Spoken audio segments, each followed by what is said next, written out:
Hey, Daddy, this is the manager of champions, Bill Alfonso, calling it right down the middle, right on Double Axe Handle Smash, Daddy. Podcast is badass, and they're a winner, just like me, Daddy, Bill Alfonso. Double Axe Handle Smash, badass podcast. You're listening to Double Axe Handle Smash Podcast with your hosts, two guys you've never heard of.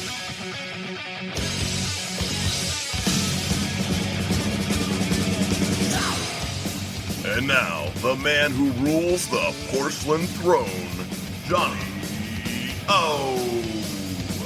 And the man who's Mr. Peanut Butter Jelly 1990, Metal Ed.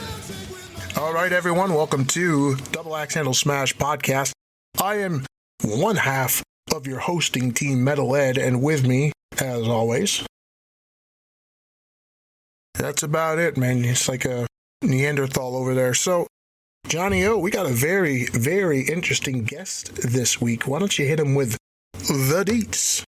Well, this guy was in the WWF a long time ago in the early 90s. He was a referee, started as a referee, and he went to ECW, and he was the manager of the Homicidal, Genocidal, Suicidal, Sabu, and the manager of Taz, and the manager of Rob Van Dam. This man is Mr. Bill Alfonso. That's right, Mr. Monday Night himself, well, the manager of Mr. Monday Night. And let's not forget the infamous segment where he got into a bloody brawl with Beulah McGillicuddy. Ooh, yeah. That was one of the bloodiest moments of ECW history. You know what I never thought I'd say? I never thought I'd say I missed Joey Styles screaming, "Oh my God!" But it turns out I miss it. That was quite the moment. I mean, a match between a man and a woman, you don't ever see that hardly on TV or pay-per-view anymore. Never mind it turning into a bloodbath. Beulah just brutalized Bill Alfonso. Mm-hmm. It was quite the spectacle, so we will discuss that in this interview. We sure will. And if you stick around to the very end, we'll tell you who's coming up next. But before we get into that, you can follow us on Twitter at DAH_Smash. And if you follow us and give us a like, we'll give you a follow back. We're on Facebook at Double Axe Handle Smash. You can go to the website, DAHsmash.com. We're on all your favorite providers. We're on Apple Podcasts. We're on Spotify. We're on iHeartRadio. We're on Stitcher. We're on Deezer if you're listening abroad. Anywhere, mostly, that you can get your favorite podcast, you can find us. Double Axe Handle Smash Podcast. Now available on Google Podcasts. Welcome, everyone, to Double Axe Handle Smash Podcast. I'm Metal Ed. I'm Johnny O. Man, we got an excellent guest today, but Johnny hasn't been responding to my text messages. Yeah, I don't know what happened. I had this all set up, and I don't know what's going on. He must be running late. I don't know. I hope to hear from him soon. Hey, Daddy, I'm never late. I've been listening to you guys. I just was letting you guys have an opening. Hey, it's Bill Alfonso. Bill Alfonso. EC freaking W. Bill Alfonso. What's going on, boys? The real treat, my friend. How you doing today? I'm doing excellent, man. I am doing excellent. Down here in Tampa Bay, living like a rock star. That's the best way to live. Metal Ed knows rock stardom, at least in his head. I love it. First of all, I want to say thanks for having me on your podcast, boys. And I like the name of the podcast, and I'm looking forward to listening to all your episodes. And I'll keep you in mind if I can ever do anything to help you. But no, I appreciate being on. Very cool. Appreciate you being on. We do very much. Nice. So. Nice, we appreciate Daddy. everybody from you to Barry Horowitz to Nikita Koloff. Everybody's been on the show so far. Sam Houston, Duke Drosy was funny. I know every guy you just named. Also, I want to thank the fans that are listening. Without you guys, all these years giving me some cool support, I wouldn't be here doing a podcast with my two boys. To the millions and millions of fans listening around the world. Well, let's start off with the beginning of your career. Your Wikipedia says your first match you refereed was in Texas, was a match of Terry Funk versus The Sheik in a chain match. There's a lot here. First of all, when you were growing up, were you a fan of wrestling, and who trained you, and how did this come about for you to get into the business, as the business was so protected back then? It was very protected. I'll make a long story short. My dear father, was a friend of the sports editor for the Tampa newspaper, and he used to write the results of wrestling.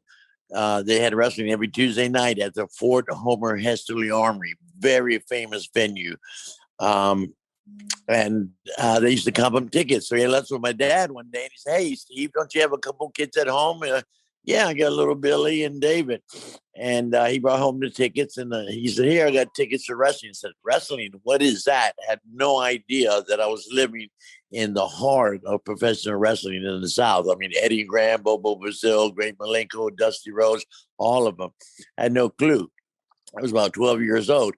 So I wanted to go check it out. When I walked in there, it's bell time at 8 o'clock, and these guys come out, these big, beautiful figures. Just blew me away. There was Eddie Graham with his blonde hair, and the valet, Bobby Shane, and Bobo Brazil, and all these Jack and Jerry Bristol. I was really impressed and said, that's exactly what I want to do for the rest of my life. But I was 145 pounds at that time. And there was no way I could compete in that level. You know, wrestlers are all big. So the next best thing would be refereeing. I'd still be right in there in the action. And so I wiggled after going for years and studying and watching. And I became friends with Rocky Johnson, the Rock's dad, and King Curtis and several of the other wrestlers, and started doing errands for him and hanging out with them. And he really liked me. And they did agree with me. They said, "Hey, you'd make a great referee. You love the business as much as they do, as much as we do. And you're a good size. You're going to make us look big. We like smaller referees." And so I wiggled my way into it that way. And Rocky Johnson and King Curtis sent me to Texas to try to get in my foot in the door there.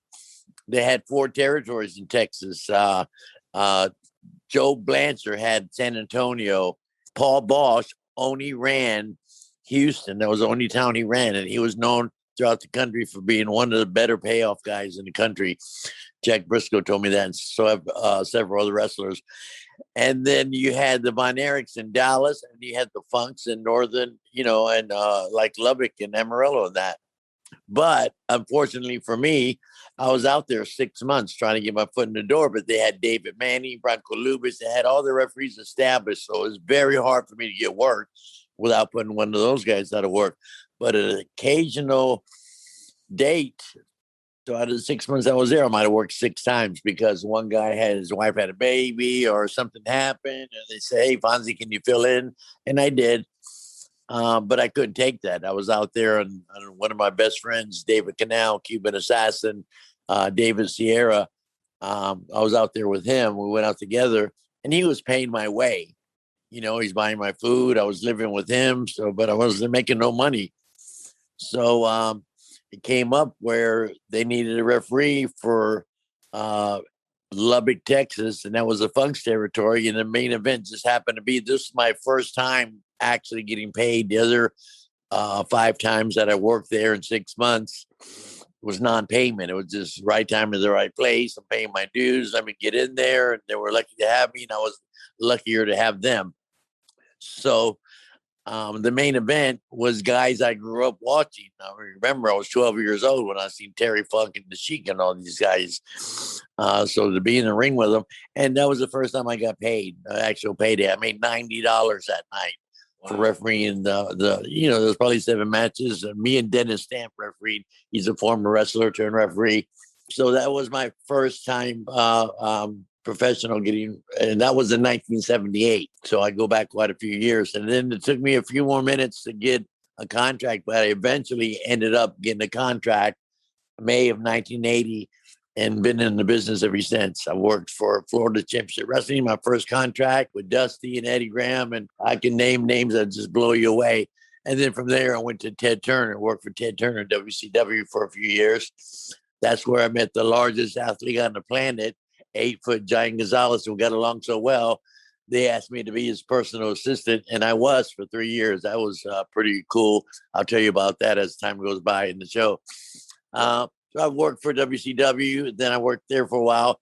Then I went to work for the greatest promoter on the planet. There's nobody bigger than Vince McMahon. He's kind of like Donald Trump in a way. But, that's the only reason I like Trump, because he's a big promoter, But anyway, I worked for those companies at WrestleManias and so on, and all the SummerSlams. And I was on the first Monday Night Raw, and I was on multiple first-time things. And I was on shows before they had pay-per-views. They call them Super Summer Sizzlers. There was like 16 big shows in a row. There was no pay-per-views. Like the showdown at Shea Stadium and stuff. Exactly, stuff like that. Wasn't that Larry Zbyszko and Shea? Yeah. I wasn't there, but I remember it. Finally, Closed Circuit came around, and then, of course, the cable took over. Remember, the Superstation, Channel 17, wasn't TBS yet.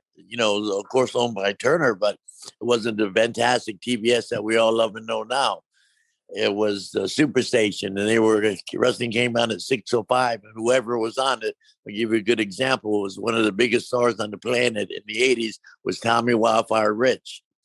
Because he was on that Superstation, because he had the blonde hair, because he could wrestle his ass off, he was very good. He's an old country boy that the wrestling fans fell in love with. So I worked for all those companies, and then I ended up going to work for Paul Heyman, who's a dear friend of mine still to this day, and Todd Gordon, who's the founder of ECW, who I talk to almost every day on a daily basis. He's one of my best friends. I went to work in ECW. Luckily for me, I got tagged up with the two most incredible professional sports entertainers there is in the business. And I'm talking about Superhuman RVD and Suicidal, Homicidal, Genocidal Sabu. Very fortunate to get hooked up with those guys. And then once that finished, I was there from 95 to 2001. And I've been freelancing all over the United States and all over the world, which is pretty cool to be my own boss. So I just choose now to work weekends and then do podcasts like with you guys. We appreciate it very much. All right. So that was a long story in a short time. There you go. We appreciate everything you've done. Yeah, no problem. Every time they have a Hall of Fame coming around, I always somehow put your name in there with Barry Horowitz, and there's a lot of Earl Hebner. I always put your name in there. So, as always, I'm going to add Marty Jannetty to that list of names. Yeah, I love Marty Jannetty. I was just with him in Tampa during WrestleMania weekend. I did several shows. WrestleMania weekend, of course, it shows pre-Mania and post-Mania, and I was on quite a few of them. And I was on with Marty Jannetty. He's a real good friend of mine. We traveled the world together for WWF at the time. Now it's WWE, of course. Marty is Edwin's favorite wrestler, and one of them. Top five. And when he was younger, he wanted to be a wrestler, and tell him you wanted to be. When I wanted to wrestle, I couldn't because of asthma, whatever. I used to call myself Eddie Jannetty, and I would try to do the high five. Eddie, you wanted to be a rocker? Okay. I wanted to be a rocker, man. I'm still a rocker to this Marty day. Jannetty is talented. He's really good. You don't last in this business unless you have talent. I'll tell you that right now. I want to go back to a point in your career before you went to the WWF. Okay. In 1987, you were a referee for infamous Lex Luger versus Bruiser Brody steel cage match. Oh, yeah. That was at the famous arena in Fort Lauderdale at the War Memorial Auditorium in Fort Lauderdale. It was a sold-out show. It was on a Wednesday night. I remember like it was yesterday. And it was a big deal. It was a steel cage back then. A steel cage meant a steel cage. You know what I mean? Now you put a steel cage up and it's kind of normal.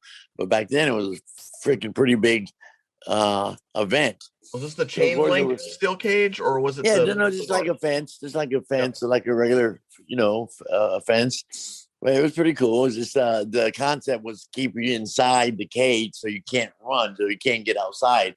And of course, they use the cage for weaponry and all that. But pretty cool, and it was pretty normal for me because I had been in the business for quite a few years, and that was no problem with me. But Lex Luger was very new into the business. He had been in for maybe a year or two or something like that. And it was a bad booking in my in my eyes, the way I look at it now, they shouldn't have put Bruiser Brody, who was a big superstar all over the world, Japan, Puerto Rico, just everywhere, just temperamental.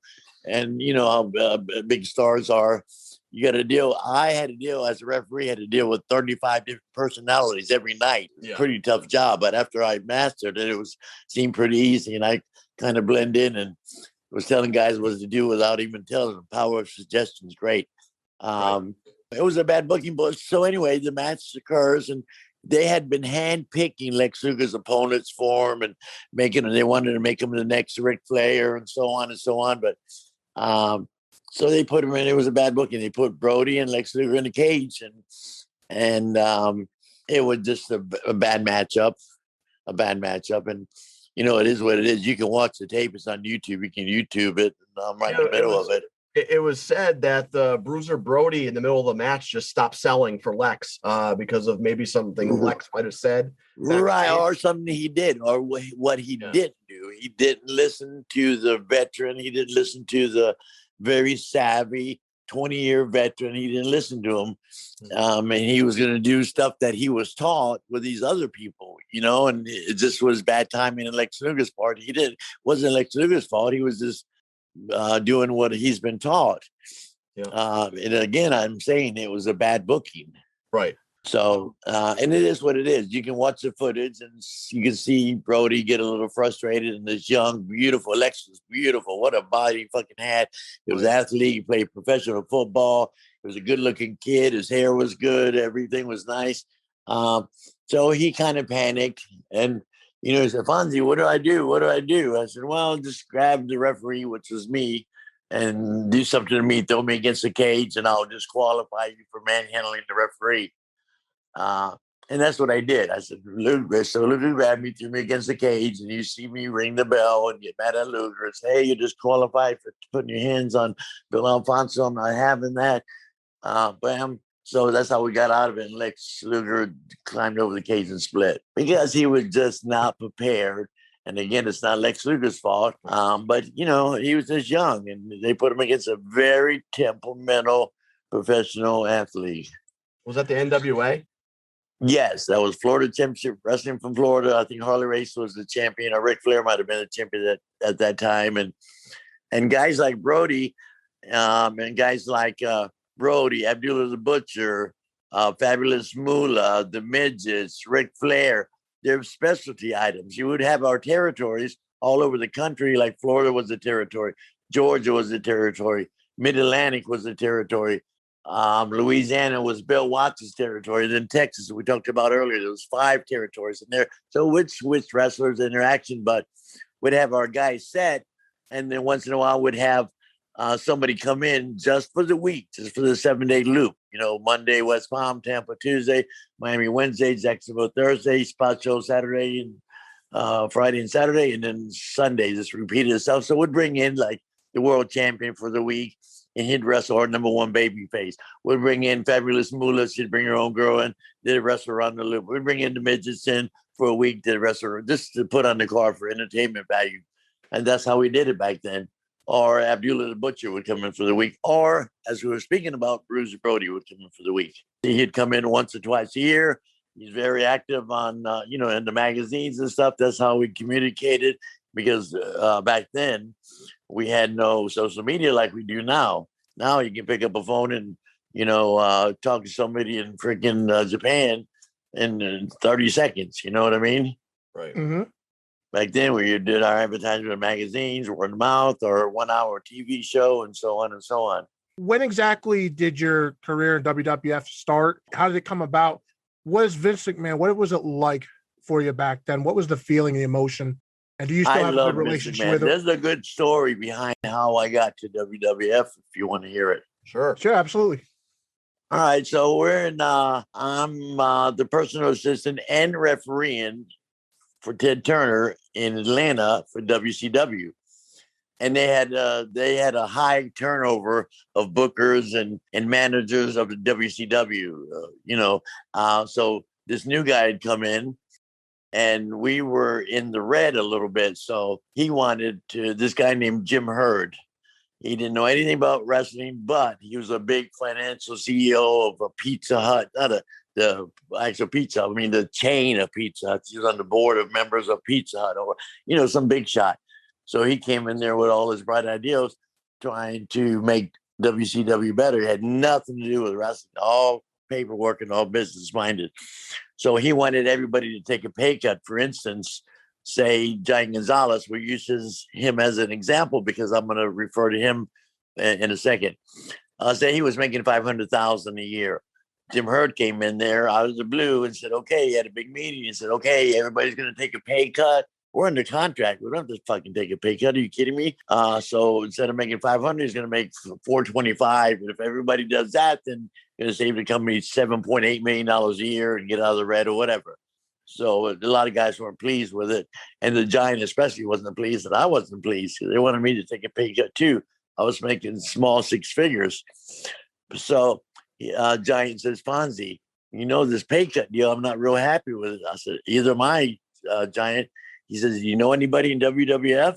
I said, of course I do. I know J.J. Dillon. That's the assistant booker for the greatest promoter of them all, Vince McMahon. He says, we'll call him and tell him our situation. And I said, okay, here's our options, Giant. You can go play basketball in Europe like you did. You can go to Japan and wrestle 15 weeks a year and make a living. Or I can call J.J. Dillon, who's assistant booker for Vince McMahon in WWF. What do you want to do, Giant? This is a critical decision. Or we can stay here and work for Ted Turner and take a $75,000 pay cut. What do you want to do? He says, let's try Vince. So I called Vince's office. And of course, I don't ask for Vince. I asked for J.J. Dillon because I had worked with him previously all over the country and for Florida Wrestling. And he knows me. And I was one of the better referees in the country. So he accepted my call right away. He said, oh, Fonzie, how you doing? We talked for 10 minutes. He said, okay, what can I do for you? And I explained to him about Jim Herd, the pay cuts, and so on and so on. And our options are Japan. You can play basketball in Europe, or we can work for you guys. Would you guys be interested even to talk to us? He said, well, Fonzie, let me run it by Vince and talk to him. I'll get back with you. But it was so good of you to call. Thank you so much for calling, Fonzie. And I'll never forget all the, how important you were to Florida Championship Wrestling and how involved I was and he put my career over. Very cool and very flattering too. So I hung up and I told her, Giant, well, we get to run around like we all did, like every other place. JJ said he'll call us back after he talks to Vince. So I'm expecting a phone call, maybe or maybe never get a phone call. 20 minutes later, the fucking phone rings. 20 minutes because I was freaking amazed. It was 4 o'clock when I hung up. And at 4:20 of all numbers, he calls. At 4:20, I never forget it. I looked over my clock and says, damn, that's JJ returning my call. And he says, Fonzie, I ran it by Vince, and Vince loves it, loves the idea. When can you guys fly up and meet Vince McMahon and have a meeting and talk about what we got to talk about? I said, anytime. Right now is a good time because the Giant, we took 2 weeks off of WCW because he had a spur in his heel and they had to have it operated on, so he couldn't wrestle for 2 weeks. So it was perfect timing. And it was about 7 or 8 days into his time off. So it was basically healed up and he can move around pretty good. So they just says, okay, how about tomorrow? So this is like a Monday. So he says, I said, that's fine. I said, the Giant's got to fly first class because he's the tallest athlete on the planet. And me, JJ, can put me in coach, whatever. He says, okay, I'll have Priscilla get back with you. That was the travel agent for them. Vince bought his own travel agent. Instead of him using a travel agent, what was the smart thing to do? Buy his own travel agent, keep it in-house. So they made money. But anyway, hey, I'll have Priscilla call. So Priscilla calls me an hour later and says, Fonzie, you and the Giant fly out tomorrow at 9:15. You're A1 and he's an A2. So thank you very much.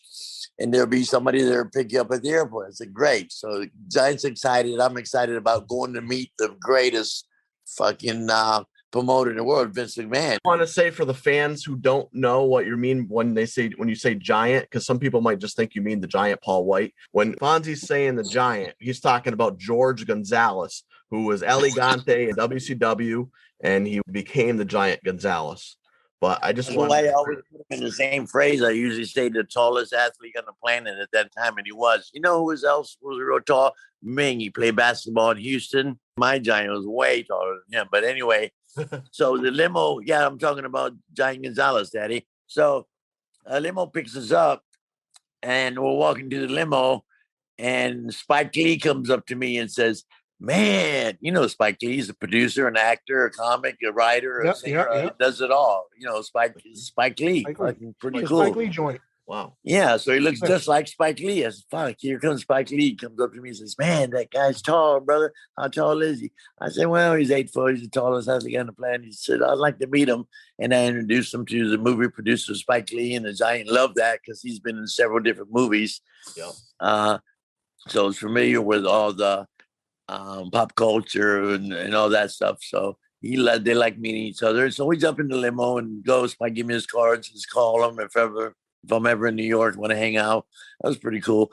So we're going to the office, WWF office, right? It's right there on off of I-95 in Stamford, Connecticut. It's about an hour drive from LaGuardia.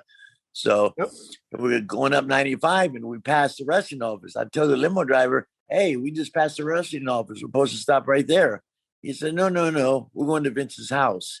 Vince rarely has people at his house, especially to do an interview with him, especially to do a contract negotiation, especially to strangers. You know what I mean? Yep. Especially in the wrestling business.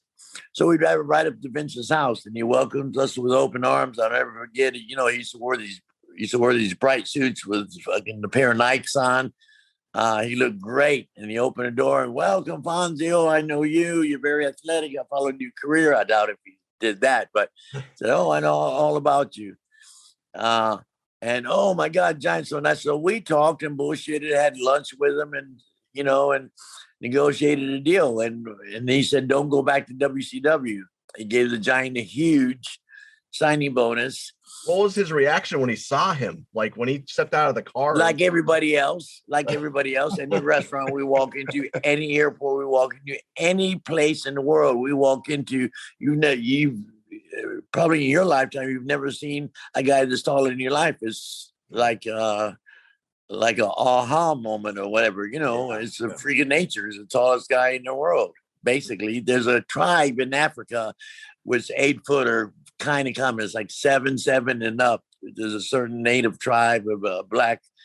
They're all real thin, but the Giant was proportioned really well. He was not tall and thin. He was just big, he was proportioned really well. And Vince was just amazed. And he'd seen dollar signs and the Giant, and Vince asked, how much money you making? He told him approximately what he's making. He said, oh, don't worry, you make way more money. I'll never forget this. Way more money. He kept saying that, way more money. And Fonzie, you too. JJ. And then the Giant said, hey, Vince, I haven't been home in 6 months. I've been, I live in Argentina. I miss Christmas. He says, I'd like to go home and start maybe. So this was like December 2nd or something. We had the meeting. Did he speak good English? Oh, yeah, perfect English. After hanging out with me, he had to, because I'm not real good on my Spanish. He spoke perfect English. He was very charming, and the women loved him. I'm not talking about just the girls that come to the wrestling shows. I'm talking about, we go to the mall, we have housewives, beautiful, that look like Pamela Anderson, following us around. They were curious about the Giant. Everybody was. I bet. So he sent the Giant home. He said, of course, you can go home, and that give us some time to work on your gimmick, Giant. This is Vince talking. So to give us time to work on your gimmick, we got to come up with our own plan. It takes about 2 years to get somebody over in WWF as a character, so we want to build you real good. And he said, great. And Vince turns to me and says, Fonzie, you want to start next year with the Giant and take a month off too? I said, no. I'm ready to go to work right now. So he turned to JJ and said, JJ put Fonzie to work right away. So I was an add-on to the booking sheets. There were, so he wrote down so many towns, and then he wrote MSG. I said, JJ, what does MSG stand for? He said, Fonzie, that's Madison Square Gardens, because I've never been there. And WCW didn't go there because that was Vince's territory. And it blew me away. My first week in WWF, I'm in Madison Square Gardens, the most famous, name a more famous venue than Madison Square. Nowhere. I love Madison Square Garden. There's no venue bigger. Boston Gardens, Toronto Maple Leaf, Los Angeles Forum, nothing. Tokyo Dome, nope. The heart of America. So I was freaking amazed and pleased. So I started working with him right away and really enjoyed working for Vince. He's a powerful guy, loves the business, and he treated me like a superstar. And he liked me. He liked my work ethic because I worked really hard. I dressed really nice. I dressed the part because, look, when I go to check in at a Marriott, unless I'm with Hulk Hogan, who's got blonde hair and 6'7" and 22-inch pythons, if I'm by myself and I walk in with a pair of jeans and a nice polo shirt, say, oh, I have a reservation, Alfonso, we'll be right with you. But if I walk in with a fucking $1,000 suit on, a fucking Submariner, some nice luggage, yes, can we help you? Oh, I have a reservation, Alfonso. Oh, we've been expecting you, Mr. Alfonso. Presentations, everything. You know that, guys. Yep. So that's how we got to WWF. It was kind of a flukish thing. It was all thanks to Jim Herd who wanted us to take a pay cut. And next thing you know, I'm in Madison Square and then WrestleMania 9. Pretty fucking cool. You were talking earlier about how you took care of El Gigante, as I used to call him, because I used to watch WCW back then. El Gigante. What did you actually have to do as an assistant? Like, how was life for you? Did you? That was fantastic for me. What I had to do is be his personal assistant, like be a buffer. He was very smart and witty and intelligent and knew about his money and he was just fucking great to be around, and an athlete and loved sports, especially basketball. How much did he eat? He ate probably 4 or 5 times the normal man. Well, you got to look at his size. It was between 400 and 500 pounds at any given time, and he was 8 foot. So, he'd eat. Say he had a setting, he'd eat a dozen eggs, 4 or 5 pieces of toast, a pound of bacon, and so on. It's just an enormous amount of food because he was a big guy. Take a lot of energy to run that fuel system. Take a lot of fuel. He's just a huge man. He ordered the biggest steak, sometimes 2. And my job was to make sure he got to the building on time, make sure we made our flights, make sure he whatever he needed 24/7. Take him to get him dressed, or not to physically dress him, but to buy clothes. Took him home to my parents' house. Drive to golf. Everything you can, like you and John do still. Just hang out. You know what I mean? How did he feel about dressing up when they did his gimmick and they had that outfit for him? He was a little uncomfortable at first, but he knew this. Vince is the greatest promoter of them all, and he knew what he was doing.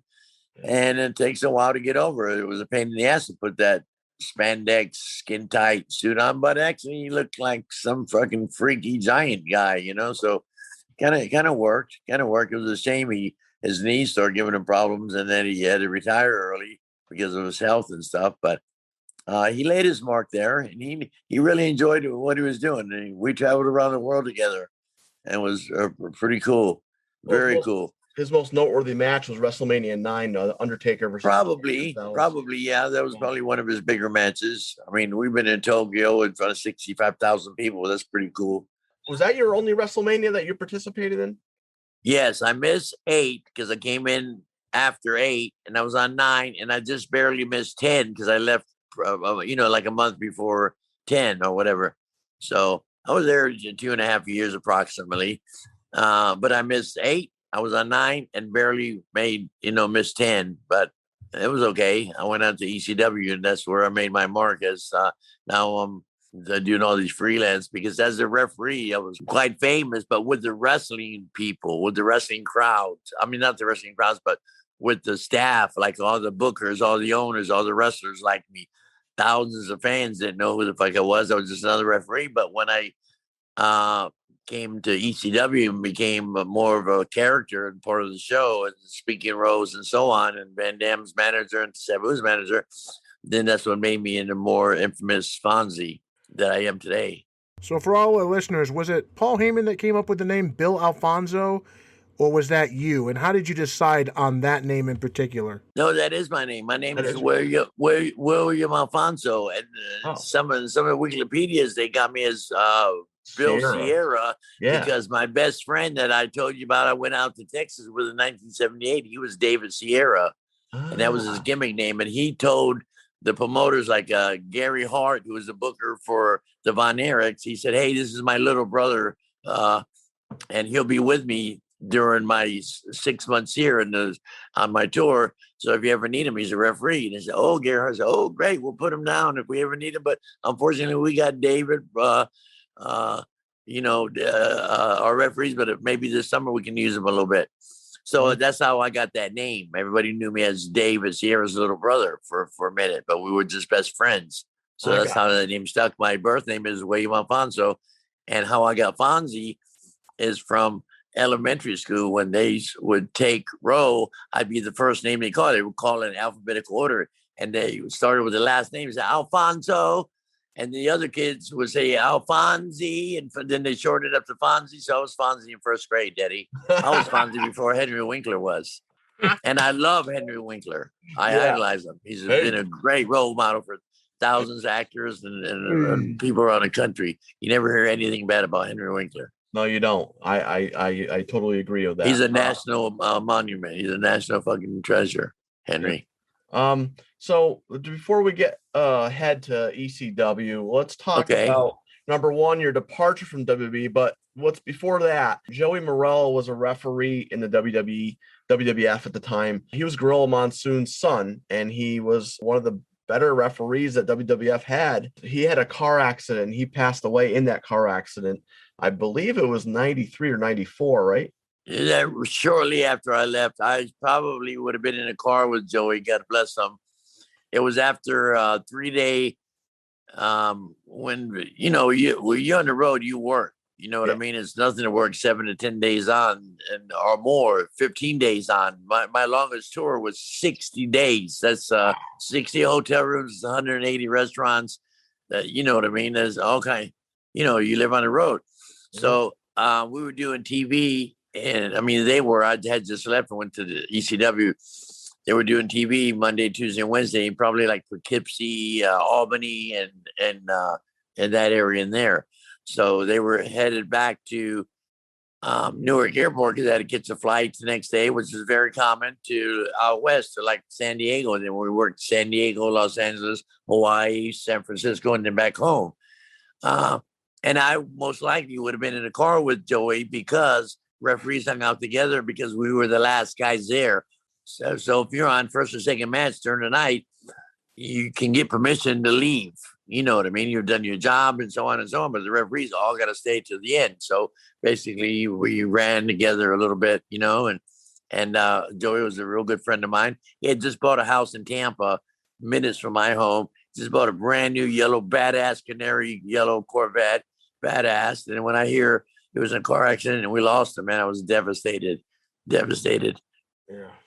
It just happened. It was a fluke, the guy got tired and he was driving and fucking the wheel went over the line and the car flipped and Joey got killed. That's awful. It's hard to believe it's been 30 years or whatever, 93. Jesus, 27 years or something. It's incredible. I remember. So young, died young. It'd be forever young. It was only we lost so many guys. Rick Rude, Kurt Hennig. Oh my God, the list goes on. Brian Pillman. The list goes on. It's terrible when you lose a working buddy, But things happen. We have a low lifespan in professional wrestling. The wrestlers die young for some reason. But anyway, God bless Joey Morello. And Gorilla Monsoon was the guy I ended up working with. Gorilla was pretty cool. How did your departure from the WWF come about? Was it anything, any anger or anything like that? No, not at all. Are you kidding me? Well, did you already know Paul Heyman before? Was he already on your radar? Did you know him from WCW? Oh yeah, I knew him from Florida Championship Wrestling from the 80s. I was instrumental in a very small way to help Paul Heyman break in the wrestling business because in the 80s, we worked in territories. As I explained earlier, wrestlers would come into Florida territory and stay for 6 months to a year and a half, and then go to another territory. and the bosses would help each other. The territories would help each other book. Oh, send me Barry Windham. I'll send you Mike Rotundo. Send me this guy. I'll send you that guy. So Paul Heyman came down with a guy named Tombstone, a wrestler named Tombstone, who had a short career, but he looked great. And he came down with him and rode around like I did kind of with David Sierra in Texas. Remember, I was trying to get a break in Texas, trying to get in as a referee. So Paul Heyman had already been a photographer and a few different things, but his goal was he wanted to be a manager. So, was and Tombstone I was 911? Excuse me? Was Tombstone? Did he become 911? No. That Two was different guys. Two different guys. Oh, Two different guys. So Tombstone. So Paul Heyman rode around with Tombstone for the 6 months. Tombstone was in Florida, and of course we couldn't use him because we had our own managers, J.J. Dillon and so on. And I was assistant booker. There's a booker and assistant booker. That's who ran the state of Florida. The booker was Bob Roop, and I was assistant to Bob Roop. So Paul Heyman came up to me and says, "Hey, Tombstone's leaving, August 20th. You think it'd be possible if I go to the ring with him and be his manager the last couple of weeks he's here?" This is like August 1st. He's got 3 weeks. I said, "Well, Paul Heyman, I'm the assistant booker. I get the power to hire him or fire him." So I said, "Well, you got nice clothes." He's wearing a pair of Levi's, old right pair of Levi's, Converse tennis shoes, and a t-shirt. And I said, "Hey, can you buy a suit and so such and such and look like $1 million and stuff?" He said, "Oh, yeah, certainly." I didn't know his fucking parents were super wealthy. They lived in Scarsdale, New York, in the most prestigious area in New York. And you know what I mean? Right. His father's a lawyer and so on and so on. And so he came up the next day with this beautiful suit on, and he managed, we let him manage Tombstone. And Tombstone was working against Scott Hall at the time. Now we know him as the infamous Razor Ramon, but he was Scott Hall before that. And his finish was he used to get guys up and like press slam them, way above his head because he was a big, tall, strong guy. Right. So the finish was every night, bam, bam, bam, bam. He pulls the manager in, which was Paul Heyman, and he press slams Paul every night for 21 days. He press slammed him, you know what I mean? He took the bump, and he never forgot that. He never forgot that I helped him a very minute way because Paul Heyman is very talented and very witty and very smart, especially about the wrestling business. He's a fucking genius. I put him against Vince McMahon, but Vince has got all the help he needs. He's got millions of people helping him. But Paul Heyman ran ECW by himself. Of course, Todd Gordon started it, but Paul Heyman, who made fucking ECW happen. So he was very grateful that I helped him in that small way. He never forgot it. So I just got released from WWF before WrestleMania 10 because the economy wasn't doing good. They were cutting back, and they said, "Fonzie, we're going to release you right now, but your contract stands open." He says, "When business picks back up, or when we run Florida or anywhere in our area and where you live, any area, we're going to use you." And they did. So, cool. But fortunately for me, my phone rang right after I got released, and it was Paul Heyman. I was still on TV because they used to tape TV 3 weeks in advance, but like one live Monday Night Raw. I was on the first Monday Night Raw, by the way, with your boy Marty Jannetty. Yep. And he beat, I think, Shawn Michaels for the belt, Intercontinental belt or something. If you look at the picture, I'm raising his hand with the belt and all that. Yep. So it's a great moment. Oh yeah, so Paul, when I got released, it was all good. Vince loved me. Of course, I was very grateful that I got to work there for some reason, for some time. And then Vince himself promised me they'd use me when business picked back up. But fortunately, Paul Heyman called me like days after I get released. How he knew I got released might have been a fluke timing, but he said, "Hey, Fonzie, I got this company in Philadelphia called ECW." I said, "What the fuck's an ECW?" Because remember, I worked for only the big companies. I've never worked for an indie show or underground show or in a show in my life besides Vince and Ted Turner and Florida Wrestling. So he said, "Oh, this company we're starting off. We're doing this and that. I think you'd fit right in. We got a 4-week spot for you. You come in 4 weeks. You do this. You do that. You be anti-violent because you're very conservative, coming from WWF with your bow tie. And Vince McMahon wants the doctor's wife, and the 2 kids at ringside. We want fucking our audience. There was a market. There was a audience for the violence, you know what I mean? So I was anti-violent. My gimmick got over. So they wanted to fucking hang me. So Paul took advantage of it and put me with Taz after the 4 weeks. I was supposed to be there 4 weeks only, then leave. But my character got over, and it built and built and built. And I was there until they closed. Hey, you had some matches with Todd Gordon too during that whole strict rule enforcer gimmick you had. Yeah, because he was the owner of ECW. And of course, he was anti-Bill Alfonso because I was trying to shut down his company. Hey, due to the lack of vision, these people have been waiting months for the 2 Axel and Ian Rotten to wrestle each other, where they call it a Taipei death match, where they tape their hands up, dip their hands in glue, then dip their hands in broken glass and fight each other. Taipei death match. I remember that. So these people have been waiting months for this. Oh my God, they're going to see a bloody, gory thing. And I was a special referee for it my first 4 weeks in. And there was one little trickle of blood, and I stopped the match due to the lack of vision in his eye. I'm stopping the match, and the people wanted to fucking kill me. You know? I mean, it was barely a drop of blood. I mean, so stuff like that got over. So it was pretty cool. So was there a bit of a culture shock coming from a very rule-centric place like the WWF, going to a place like ECW that was more lax for the fans, bit more hardcore? What was the differences that you noticed between the two? What was the experience like? It was, in this business and in your business too, the radio, podcasts, even in your personal life, your home life, you got to be able to adapt to anything to be successful.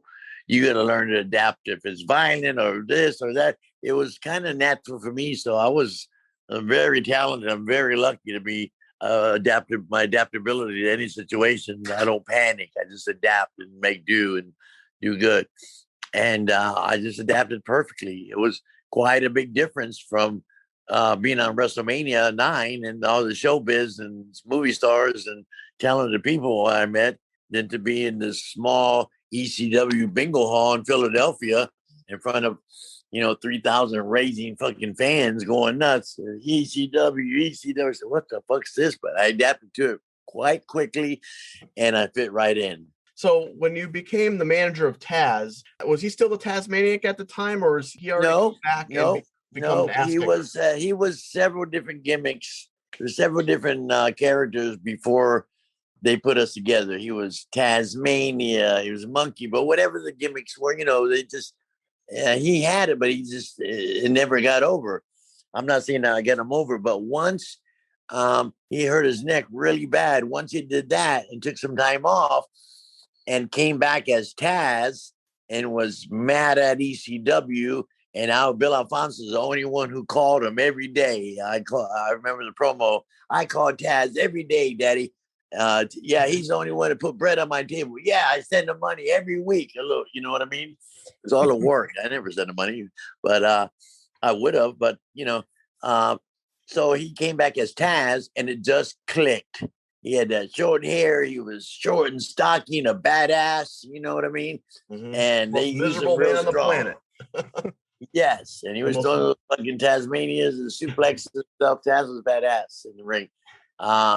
And they gave him the big push, and he got over. He got over, and I got over with it. So we both got over. That was my first managing job, and I adapted to that real well.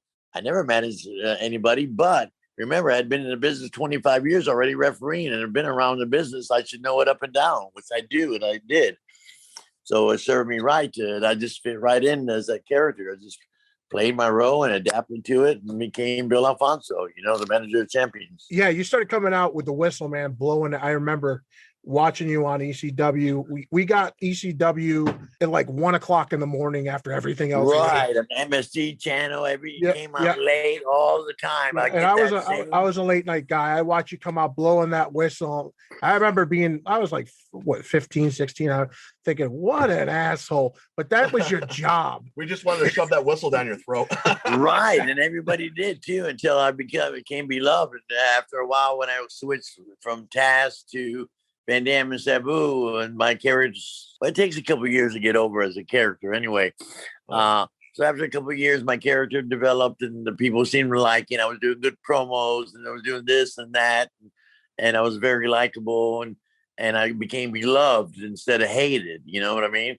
So that's my situation now. All those years I put in and good to the fans and good to the people and take some crazy bumps and, broke a lot of bones and a lot of stitches and stuff. So people appreciate all that hard work. Whose idea was blowing the whistle? That was Paul Heyman's. So when I switched from the referee to managing Taz and went with the orange shirt and the Taz shirt, wore had my shirts made up, Bill Alfonso, Taz and all that stuff. Paul Heyman gave me a whistle. He said, here, Fonzie, this is your new gimmick. You come out with Taz and you blow your whistle. And so I didn't like it. He gave it to me like ECW at the ECW arena, like on a Friday or Saturday night. And I went out there and blew my whistle, but I was embarrassed to blow it. I didn't know it was my gimmick. I didn't really like the gimmick at all. So the next week I would go back to ECW and I'm out there getting ready to go to the ring. And Paul Heyman said, where's your whistle, Fonzie? I said, I left it at home. Nothing. He said, Fonzie, that's your gimmick. And then I got it. Then I got what he was trying to tell me. Then I said, okay, fucking all right. So if you didn't know who I was, you're that guy who blows that damn whistle. We hate you. You know what I mean? So then once he sent somebody out to go get a whistle for me because I forgot mine on purpose. I never forgot it again, of course. And that was my gimmick. And people know me now as the whistle. In fact, I got whistles that Mattel Toy made for me. I think I sent Johnny a picture of them. Didn't I, Johnny? Yeah, that's a great I just got them today. They're at my house. So I'm going to be selling those. Hey, how many guys sell a whistle? Nobody. How many guys say 8x10s, hats, and T-shirts? Every wrestler on the planet. So when I go to these functions, I'm doing one big one in Baltimore. There's supposed to be a couple thousand fans there. I'm going to have my whistle. It's pretty freaking cool. It's got my picture in the front. And it's encased in plastic. Its beer looks just like Mattel Toy made it. And on the back, it's got Van Dam and me and Sabu and me, Taz and me. And then it's a pretty cool picture. Steele asked Johnny to show it to you. So I have those. And nobody else sells them. So everybody's going to want one. You know what I mean? I got it for a good price. I bought a couple thousand of them in Mexico. Had them shipped over here. It took me a while to get them, but I got them in my latest project. So I'm making a worldwide announcement right here on your podcast, boys. Hey, come take my new whistle out. Instead of getting a picture, buy a whistle and get it autographed. And nobody's ever going to open them. You know what I mean? It's in case they look pretty fucking dope. Yeah. So I'm proud of that. The Extreme Championship whistle. Daddy, that's what it says on the front of the whistle, all encased in plastic, beautiful, a classy, great whistle. I didn't settle for no second. It was all top of the line, quality product, and people are going to love it. And they can also go to my social media, just, tag Bill Alfonso, and you can see him there. And so I just got him literally today. I just got a phone call from my daughter, said, hey, Dad, your whistles came today. I mean, just while we were on the phone, I couldn't answer. I didn't want to break our connection. So I literally just got them. So I don't know how they're going to be received. I don't know how I'm going to sell them, but I know I'm going to bring them to the shows that I do.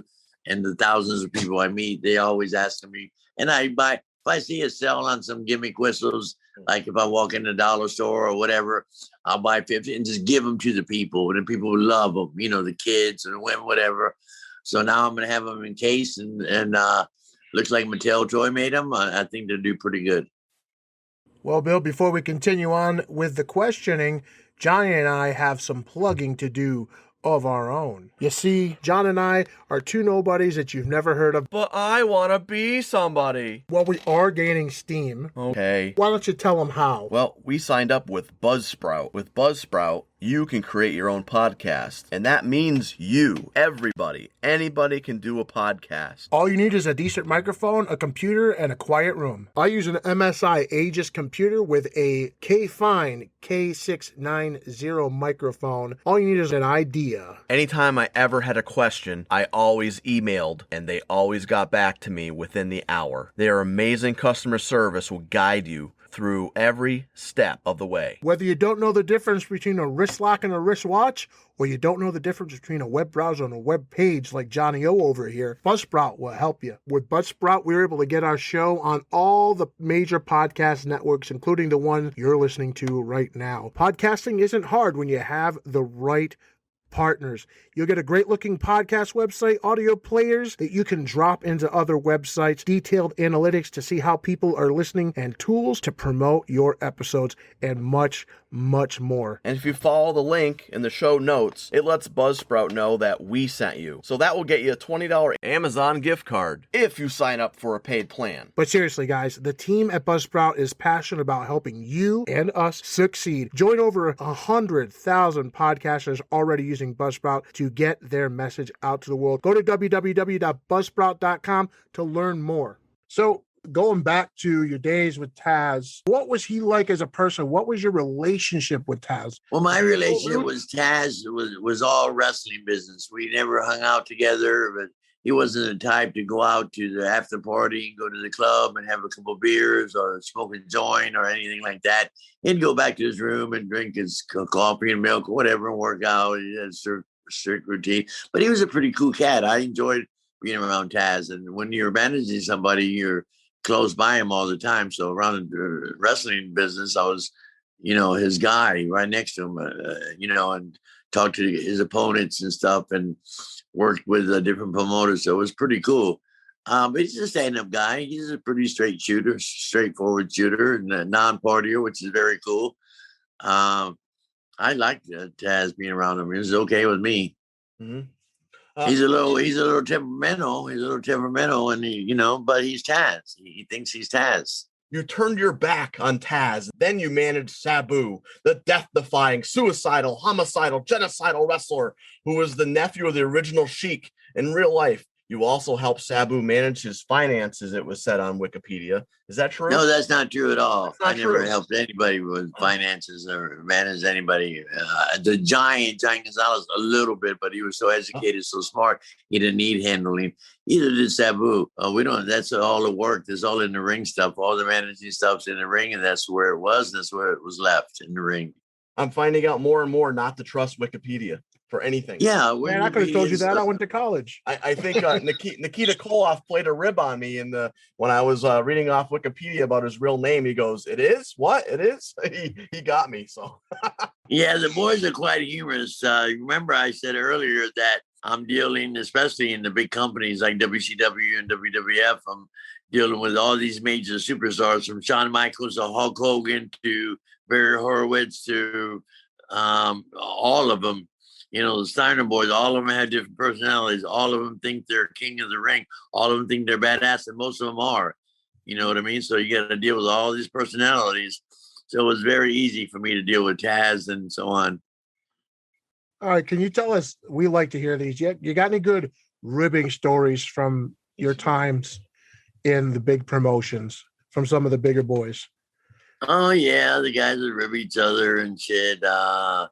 You guys know, you've heard of Angelo Mosca? Yep. Mm-hmm. He's a big star from Toronto. He played for the Hamilton Tiger Cats, played professional football in Canada for the CFL. And you guys know Pat Tanaka? Yep. Orient. Pat Tatanka. Orient. Yes, Pat Tanaka is a good friend of mine. I've known him since the 80s. So anyway, we were riding with Angelo Mosca from West Palm Beach back to Tampa. There's 100 ribs I can tell. I'll just tell you a couple of light ones. We're riding 200 miles back from West Palm to Tampa, and Pat was drinking beer in the backseat of the car. Angelo was driving his Cadillac, and Pat kept saying, "Hey, Angelo, I got to take a piss." He'd pull over, take a piss. Okay, once or twice, but not 3 or 4 times in less than 200 miles, So the last time he asked him to piss, we were in Yeehaw Junction, 100 miles from Tampa. And Pat got out of the Cadillac with no shoes on, a pair of shorts, no wallet, no shirt, got out to piss, and Angelo drove off and left him 100 miles from there. Just drove off, and I was looking at Angelo. I said, "Okay, Angelo, you drove a couple miles. Let's go back and get him." He said, "I'm not going back to get him. There's guys behind him. You were out with the ring truck or something." So the ring truck was behind us because they had to take down the ring. So luckily he flagged down. Somehow hours later, he was stuck on the side of the road. Miracle didn't get arrested or something. But he had nothing on him. No ID, no wallet, no shoes, just a pair of freaking shorts. That was it. Ask Pat next time you see him. They left him 100 miles out. But there was several little ribs. There was always ribs going on, like in the dressing room, or some would say coming back from Japan, if you took a pill to go to sleep, you're sleeping 8 hours, they'd shave your eyebrow off or something like that, while you're fucking sleeping. Silly shit like that. Take your car, all 4 tires off your car and leave it on blocks in the parking lot. Shit like that, That sounds just straight up mean. Well, kind of, or new guys, but it was pretty cool. All kind of ribbing in a good humor way, but sometimes it did get carried away. Guys don't like to get ribbed. I don't like to get ribbed all the time. That's why I never rib too many guys, because I don't want to get ribbed, especially in the dressing room, Yeah. So, but I try to stay away from it. But there was a lot of ribbing going on, but just enough to keep us entertained. Nothing outrageous where people would start fighting and shit. But so you worked with one of the most, I don't mean to be insulting, but really was one of the most animalistic crowds down in ECW, throwing chairs in the ring, throwing all kinds of shit at the wrestlers. Were you ever in like great fear for your life? Were you ever attacked or anything by any fans? Yeah, several times. I've been attacked several times, all the way from Florida Championship Wrestling to Mid-Atlantic, working with Jim Crockett, who just passed away recently. WCW, yeah. People sometimes take this wrestling business pretty serious, even though in the back of their mind, they know it's some type of form of entertainment. But some people get carried away, and I was in a crowd at the Miami Beach Convention Center one time, and we had a night where the referee has to take a little heat because I didn't see the guy put his feet on the rope, kind of 1, 2, 3, and the guy lost the bell. They were mad at me, and had a old man, God bless him, he attacked me, bit me on the forehead. I had to go get a tetanus shot and so on. But yeah, I've had wrestlers near riots. You know what I mean? It's called white heat, where we try to get heat on the babyface, so the people want to see the babyface beat us up. So we try to leave the good guy laying, you know what I mean? Mm-hmm. But we're laying out there some of the fans' favorites, and some of them realize it's entertainment, some of them realize it's don't. And sometimes I'll get attacked and so on. But yeah, I've been in several fights. And what I usually do in those situations, I'll tag myself close to the biggest wrestler and waist lock them and make them drag me to the dressing room. You know what I mean? So if they get me, they're going to go through Dusty or Dick Murdoch or, Ron Bass or one of the big wrestlers or, Hogan. Hey, you notice if you see any, I'm in multiple pictures all over the country, and usually like there's a famous picture. We did a 7 cities, 5 country tour in Europe, and Hulk Hogan, there was a bunch of guys on the tour, all big names. And they wanted to take a group picture of us at the London Heathrow Airport. So we all posed. I let everybody get in place. And at the last couple of seconds, I'll get next to the most powerful, biggest name in the business, which was Hulk Hogan. I'd get squeezed right next to Hulk Hogan, and he'd put his arm around me or something. So I'm in most of the pictures, you'll see me in the middle of the picture, standing either with or very close to the most biggest star there. So I was just self-promoting. You know what I mean? I'm not going to stand in a corner next to a job guy. You know what I mean? I want to stand next to fucking the big shots. Right. Yeah. And you want your name out there, and you want your face out there. You're damn right. Yeah. That's about promoting, man. You came to manage Rob Van Dam and Sabu. So Rob Van Dam, what's your relationship with RVD? Great. I just worked with him you know, the documentaries Vince is putting out. He just did one on Yokozuna and did one on somebody else. Is that on A&E, I think? No, this one's going to be on the Peacock Network, the network. Okay. Yeah. Are you in that? So, were you in that? Oh, yeah. So Vince McMahon. So here's my relationship with Van Dam. Even though they didn't let me come to the induction of the Hall of Fame and stuff, because that was political and that was because of the virus and nobody was there and hardly any family members. And it was a very skeleton crew. So Van Dam said, don't worry. So, but anyway, Vince McMahon flew before April 3rd, because April 3rd, Van Dam and I were in Stevens Point, Wisconsin. So, but before April 3rd, they flew two camera guys, a sound guy, a soundboard, a producer to my home in Tampa and interviewed me for 3.5 hours and bought me lunch and gave me a handsome talent fee. I would have paid Vince to be on that podcast, to be on that documentary, but he, gave me a nice talent fee. Wasn't necessary, but Vince is very generous. And I did 3.5 hours talking about Van Dam, my time with Van Dam and ECW for the 5 years. And then the camera crew, the two cameras, the sound guy and a producer followed us out to Stevens Point, Wisconsin, which we were doing a benefit sold out show for the Wounded Warrior there. And we did really well, and they filmed all of that. And of course, I was Van Dam's manager along with Katie. So that got over. So yeah, I'm going to be in a documentary. So out of the 3.5 hours, the producers probably said they'll use maybe 4 or 5 minutes, little clips here and there, different me talking. So expect to see me on that documentary. That's awesome. I look forward to seeing that. Me too. I can't wait. So around 1996, Brian Pillman came in for a brief time. And he's doing his famous loose cannon character. No one really knew if he was for real or kayfabing the boys or what. He wasn't kayfabing the boys. He was just being Brian Pillman. He was living his gimmick like RVD lives his gimmick. He's a whole fucking show. He's, advocate for 420 and all that. He just lives his gimmick. And so did Brian Pillman, no different. Brian was not a loose cannon, but quite the character. As a professional athlete all his life, played football in school and played, professional sports and had a great body. What a great look. The women wanted to be with him and the men wanted to be like him. I love Brian Pillman. And he had a short stay in ECW going up to so did a lot of wrestlers. See, well, they all stopped there on their way to WWF and became megastars. It's too bad we lost Brian. Unfortunately, but he was living his gimmick. I liked his gimmick, and it was pretty cool. It was very cool, Brian Pillman. I like to think that if Brian was around today, that he would probably have the #1 podcast or radio show or something right now, because that guy was very intelligent and he just knew how to just hook, line, sinker. Right. If you watch it, they did a documentary on him recently, or that Dark Side of the Ring, whatever. It's on Vice TV. They just did the Brian Pillman's. I watched. I couldn't tear my eyes off, and I don't watch a lot of wrestling, but I do watch that, like the Dark Side of the Ring, because I know the guys. I do watch that one where Triple H has got a guy searching around for memorabilia all around the country, and they have a TV show about that, and I enjoyed that. But like on Monday nights and stuff, I don't really watch it too much, but it's not because I don't like it. It's because, I don't know the guys and so on.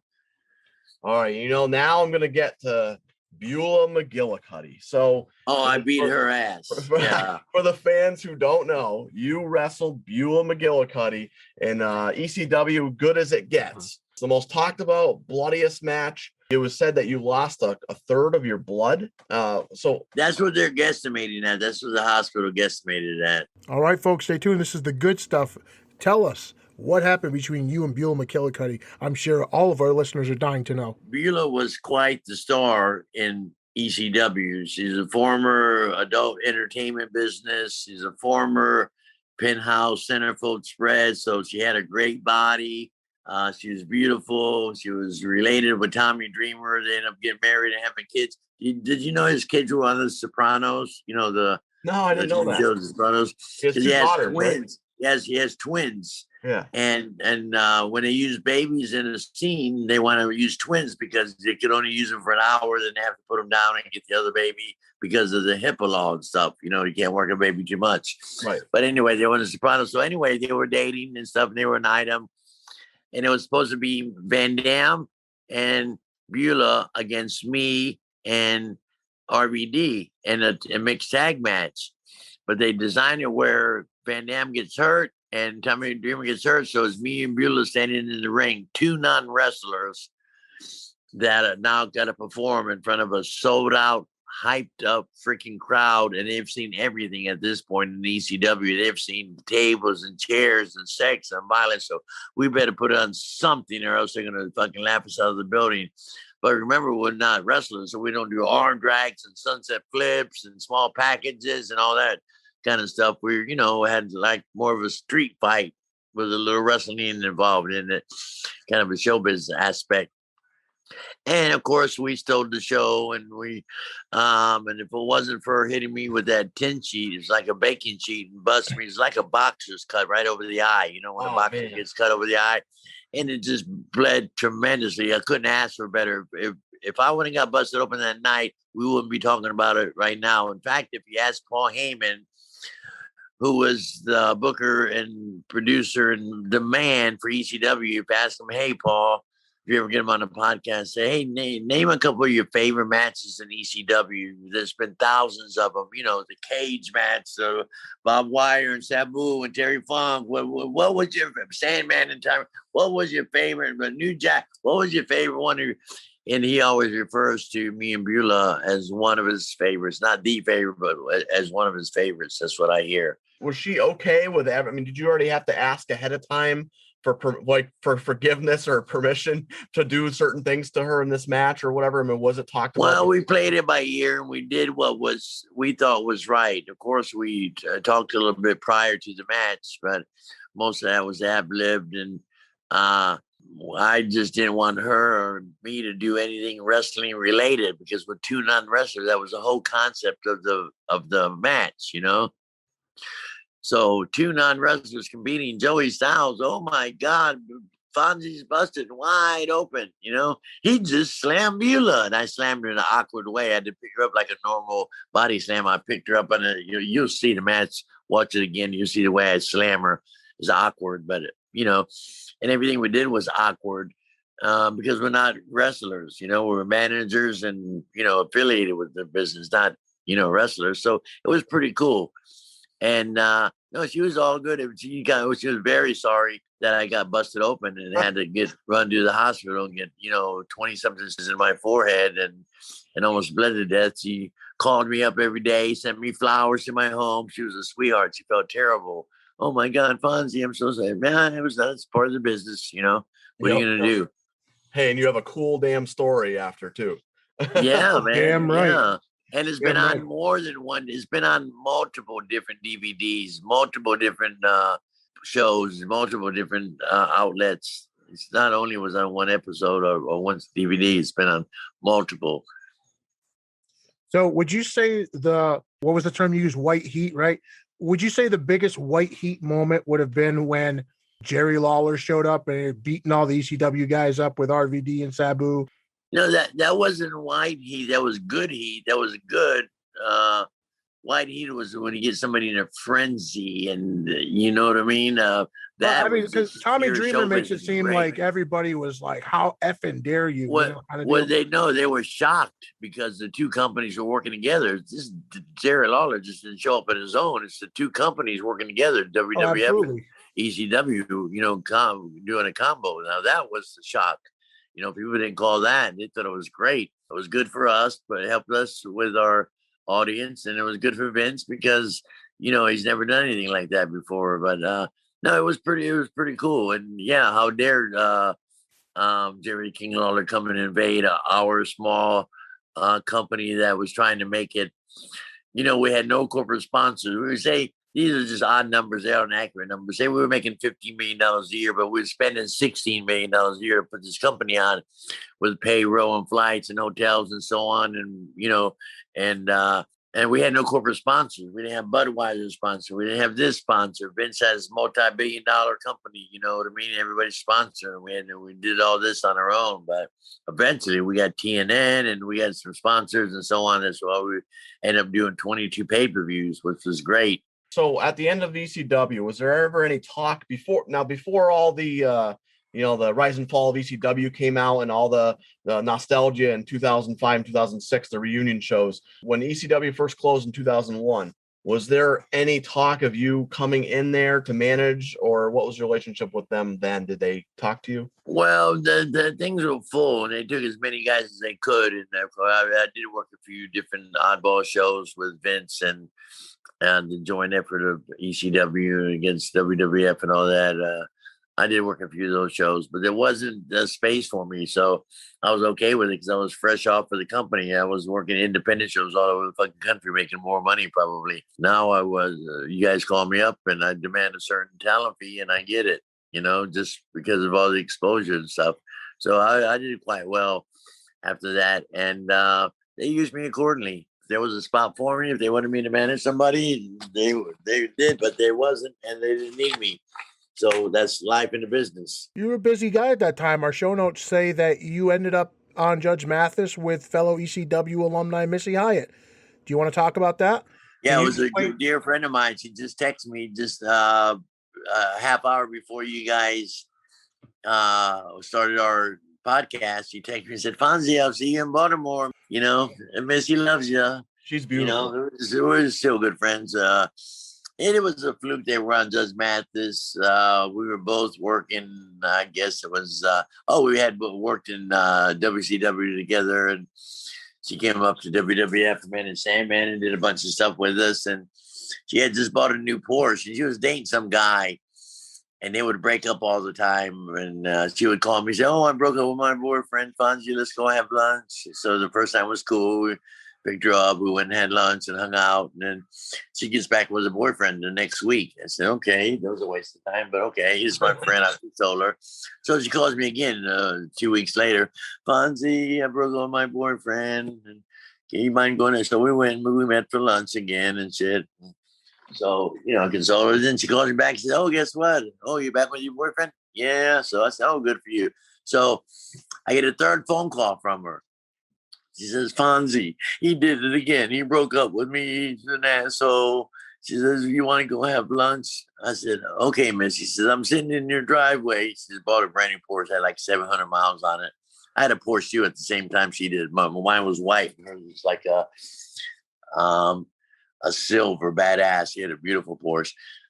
So did I. But anyway, she's in my driveway. So I come out. I say, of course, I have lunch with her. I come outside and there she is in my driveway crying and shit. And she says, you drive, Fonzie. I'm too upset. So I jumped behind the wheel and we're driving, going to go have some lunch somewhere. And the car slammed on brakes in front of me and I hit the car in front of me and crashed her Porsche.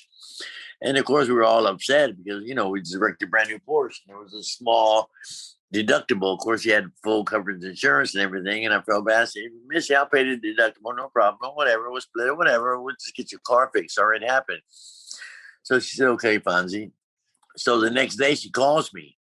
She said, Fonzie, my agent just called me and said that somebody canceled because they do 7 or 8 episodes a day in Chicago for these shows, for Judge Mathis, Then they'll tape them all up and have them in a can and play all season.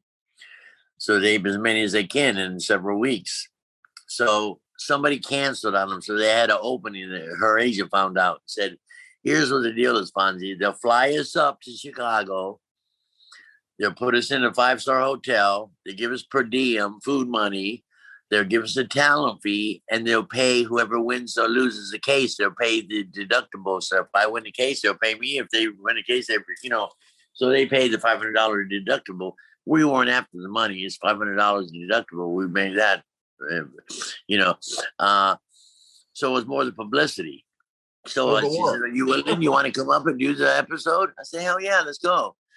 So we fly up, and of course we did the episode, and the judge fell in love with Missy. So there's a bailiff because he was pretty, and said a great figure. She's a full-figured girl, blonde, beautiful. And the judges, they had a ball with her. And they listened to the case and found me guilty. And I, of course, they paid the $500 deductible. But we got all kind of press for it. And people, it's pretty cool to be in Judge Mathis. Yeah. And we had a great episode. He said that was one of the top 10 greatest episodes in the history of him being on, Judge Mathis. He loved us. Because the producer came up to us and said, "Hey, Fonzie, the judge is in a bad mood because we've had 7 episodes already taped. You're the last one, and all of them haven't been a home run. A couple of them were good, but he says, can we talk?" I said, "Listen, we're in the wrestling business. We're entertainers. Just leave it to us. You give us the format, we'll follow it." And we gave them the format. We gave them what we wanted to do, and they worked around us. That's cool. And it came off pretty freaking cool, and the judge liked it in the air and got good ratings, and people are still talking about it a little bit today. So we're going to get to the last question. And once we do the last question, then we're going to get to some rapid fire questions. Okay. You then moved on to do some work in TNA. So we had a bunch of stuff for TNA lined up, but we'll because we're running out of time, wrap up everything with a bow and bring us to what it was like working in TNA, having it was TNA. Was that Dixie Carter? Dixie Carter, yeah. You did Hardcore Justice 2010. You managed RVD and Sabu as they squared off against each other in a match. Yeah, at the same time. That was pretty cool. I worked for them very little. I worked for them very little, so I didn't have a contract with them, but they paid me very well when I did work for them. They paid me big money, all my expenses, of course, and it was taped in Orlando right down the street from my house, hour and a half. They put me in a 5-star hotel. They treat me like a superstar. Dixie Carter was cool. The atmosphere was cool, but they weren't making big money. They were struggling. They were multimillionaires trying to get a company started and spending a lot of money. And I was lucky to be a little part of it. And I enjoyed it. I knew all the guys. I knew all the talent. I knew all the staff, all the bookers, everybody but Dixie Carter and her husband, which was the backbone of the company. But I met them and got along splendidly with them. I mixed in with anybody, basically. It was pretty cool to work with them. I enjoyed it. And I enjoyed that match. It was a challenge to manage my favorite wrestler, RVD, and then my Sabu, suicidal, homicidal, genocidal. They had a hell of a match. And I'd give water to Sabu and then run over and rub Van Dam's back and strategize and all that. And had a great outfit. You'll see some of the pictures I'm in with this yellow outfit, and I think it says TNA in the hat or whatever. I had that made for each pay-per-view I've ever done. I've always had a pretty cool outfit made for that particular pay-per-view, and again I had one made for that day, and it was pretty cool. So I was ready for the spot, adapted well to it, and they liked me. They patted me on the back, but unfortunately I didn't get a contract out of it, but they did use me several times, which I was grateful for, Why did Sabu shave his head for that match? I don't know. Sabu's Sabu. I mean, why do people shave their heads? How the fuck do I know? But he did, and it shocked me because I liked him with that long hair look and sweaty, and you know what I mean? But he was quite a sight when he had that bald head. And I think still today he's got a shave, I think. So when it's all said and done, what do you want your legacy to be? That I was professional, that I was somebody that they can count on. I was very good at what I did. I was very familiar with the business. I was an asset to the business. No nepotism here. My father wasn't Dusty Rhodes, even though I did ask him to be my Dusty. I wish you were my father. He said, "I am, son." This was in the early 80s. "I am your father, Fonzie." So my legacy, I wanted him to be a hard worker, very good for the business, a hell of a referee, hell of a manager. Good guy, good human, didn't leave a big footprint on the planet, didn't destroy the planet. I'm kind of green, I eat great, and I'm healthy, and I want to be, I talk to all these young guys that I meet, these independent shows I do all over the country. All the young guys always come up to me and says, "Fonzie, would you watch my match? You have any advice?" This and that. And of course I do. I talk them up good and suggest what to do and not do. And they all love it and they appreciate that. And I want to be known for stuff like that. I want to be known as a good peer and a good person to have on a podcast too. Right. Well, you're doing such a great job. Thank you, Steele. Thank you, badass. All right, thank you. All right, down to the fun stuff. All right, John likes to do these rapid fire questions. They're not all from me. They're from him, just in case people think they suck.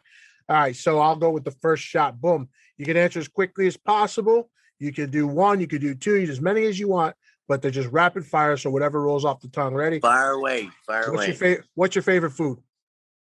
I like Cuban food. I like roast pork, yuca, yellow rice, black beans. I like a good steak. I love good seafood. I like anything that freaking tastes good. Now I'm eating a little more nutritionist. I'm a little green, so I enjoy that kind of food now. I've tried vegetarian. I've tried everything, but I do like a freaking good steak, boys. Favorite place for vacation? Vacation? I like taking my girlfriend every year. We go to this wine vineyard in North Georgia, and it's really cute. I love that. I just like spending time with her. So anywhere I go on the planet, as long as I'm with her, I'm happy. Doesn't matter if it's Switzerland or Georgia, the venue, anywhere, as long as I'm with her. If you could have 4 or 5 wrestlers that are alive or not with us, go out to dinner with, who are they? Like 4 or 5 wrestlers to go out to dinner with, alive or dead? Geez, there's so many guys. My God. I like to go out with guys I started with. Like, I'm going to say Bobo Brazil, because he was a big star back in the 60s, 70s, and 80s. And he was winding up when I was starting, when I got my first contract, May of 1980 in Florida Championship Wrestling. He was already on the tail end of his career, finishing up, had maybe a year or two left. But I got to meet him, and I would like to have dinner with him. Of course, Dusty Rhodes, the American Dream, who's been my hero and a father figure to me all these years, and I really miss him. Be Dusty, Bobo Brazil, maybe Harley Race, because he was such a badass and such a great world champion. I had so many dinners with Ric Flair. But he would be one of them too. Any of the champions. I really adored Jack Briscoe. It was great to be around. Wahoo McDaniel. I love Wahoo. I'd say Vince McMahon, because he's so unpredictable and so flamboyant and so cool to be around. Plus, he always picks up the check. All right. So, favorite match you refereed? Maybe Fujinami and Ric Flair, just because of the hype, and it was a joint show with WCW and the Japanese office, 65,000 people at the Tokyo Dome when I was refereeing the main event, which was Flair and Fujinami. That was one of my favorites, and probably the first match I worked that I got paid for, which was Sheik and Terry Funk in a chain match. I made $90 for. That was one of my favorite matches. There's been so many. It's hard to pinpoint one, but I used to love to referee matches between Barry Windham and Jake the Snake Roberts, because they were so in tune and such good talent. My God, they were doing unbelievable stuff, not through tables and chairs and all that bullshit. This was way before all that. This was in the 80s when wrestling was wrestling, you know what I mean? Mm-hmm. They would wrestle super good, and it was always enjoyable to work with those guys.